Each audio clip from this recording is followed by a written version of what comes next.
Hello all welcome to VBS kitchen. இன்றைக்கி நம்ம என்ன பார்க்க போகிறோம்னா கேப்சிகம் வச்சு எப்படி ஒரு கிரேவியோ இல்லை ஒரு சப்ஜி எப்படி பண்ணலான்னு பார்க்கலாம். அதுக்கு ஒரு பேனில் ஆலிவ் ஆயில் விட்டுருக்கேன் 1 டீஸ்பூன். அதுக்கப்புறம் 1 டீஸ்பூன் மஸ்டர்ட் சீட் போட்டுக்கோங்க. 1 டீஸ்பூன் உளுத்தம் பருப்பு, 1 டீஸ்பூன் ஜிஞ்சர் கார்லிக் பேஸ்ட் போட்டு நல்லா பச்சை வாசனை போகிற வரை வதக்கி விட்டுக்கோங்க. தென் ஒரு பெரிய கட் பண்ணி வச்சுருக்கிற வெங்காயம் போட்டிருக்கேன். வெங்காயம் போட்டோடனே அசஃபோடிட்டா போட்டுக்கோங்க, ஒரு ஹாஃப் ஸ்பூன். போட்டோடனே தக்காளி போட்டுக்கோங்க. தக்காளி நல்லா குழனாலும் கொஞ்சம் தண்ணி விட்டிங்கன்னா நல்லா குழன்னு வெந்துடும்.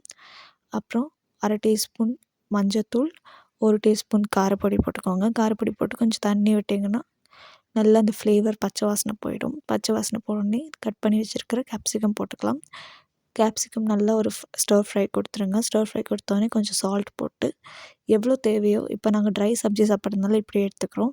உங்களுக்கு கிரேவியாக வேணால் இன்னும் கொஞ்சம் தண்ணி விட்டிங்கன்னா நல்லா கொதிச்சிங்கன்னா கிரேவி ஆகிடும். நெக்ஸ்ட் வீடியோவில் பார்க்கலாம். பாய்.